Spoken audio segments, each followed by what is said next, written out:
In this ASPI analysis for Monday the 27th of October, I want to talk about loners and lone wolves. We've had a number of very unfortunate experiences globally in the last week or so relating to what looks to be lone wolf terror attacks. The most notable one, of course, being in Canada. Michael Bibu, age 32, a person who was known to have a past criminal record involving drug abuse, violence and robbery, was responsible for shooting a Canadian soldier at their war memorial and then running into the Canadian Parliament, where he himself was shot after an exchange of fire. A near-run thing. He was actually killed quite close to the caucus room for the Canadian government.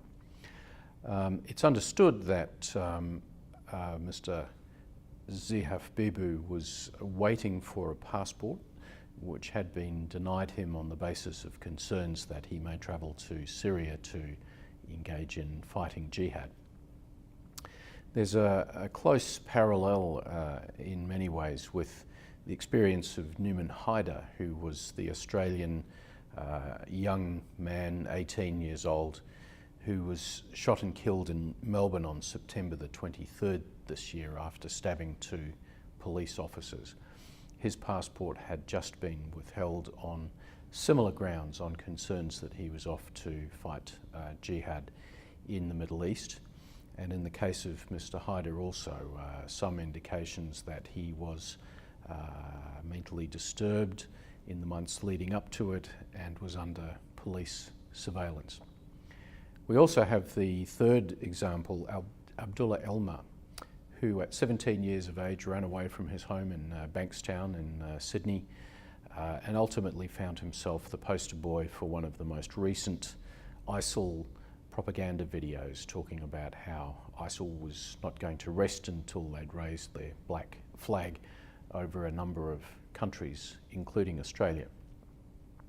What's emerging across all of these incidents is the challenge for governments of trying to find ways to deal with individuals who are largely radicalised in isolation from their families and from their broader communities, who are in fact not radicalised in the mosque but radicalised online. And how does one develop appropriate strategies to deal with these loners who have the potential to turn themselves into lone wolves?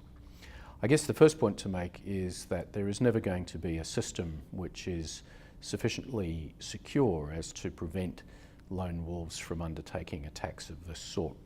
We probably wouldn't want a system like that in a liberal democracy like Australia, where balancing our freedom and our security is an important objective.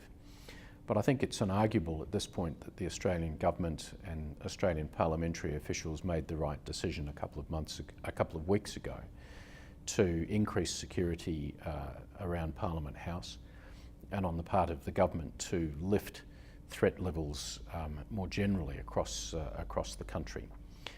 In some respects, Australia can't console itself with this reality. I think a lone wolf attack is just as likely in Australia as it was in Canada, but we were in the fortunate advantage, or are in the fortunate advantage, of having security lifted at our Parliament. I've made a number of suggestions in an editorial in the Financial Review today about what other steps government should take to deal with lone wolves, and I'll just quickly point to those here. The first is, I think it becomes critical that the Five Eyes countries, that is to say the US, Australia, Canada, the UK and New Zealand, need to look again at the pace, the speed of intelligence and police information sharing, so that a common pattern can be built up to understand the behaviour of lone wolf terrorists in our different countries. I think it would be timely for Australia to perhaps offer to facilitate some sort of Five Eyes gathering to talk about effective ways to deal with the lone wolf problem. Secondly, I think there's a need to look at the role of schools. What we're finding is that the recruitment base for foreign people electing to join ISIL is essentially 16 to 24-year-olds. So we have a significant group here which is either at school or perhaps dropping out of school or just been at school. And I think one of the things we need to look at now is whether or not schools are adequately organised to try to assist young people, frankly, who may be at risk of falling through the cracks in the way that Newman Hyder did when he quite literally ran away from home. The third suggestion is really to go to one about the nature of media reporting. Whatever the motivation of lone wolves, it's clear that ISIL is going to make significant propaganda advantage from each of these incidents as they happen.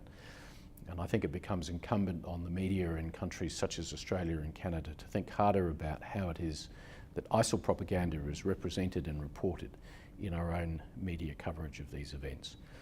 In practice, it seems to me that this is happening already. We find that there is quite a difference now in the coverage of the ISIL beheading videos, of which there have now been 4, from the first, which was extensively reported in the media and actually run repeatedly, through to subsequent videos, which we see far less now on the commercial news services. I think that's appropriate because we need to understand that ISIL's primary aim in all of these things is to maximise its propaganda advantage.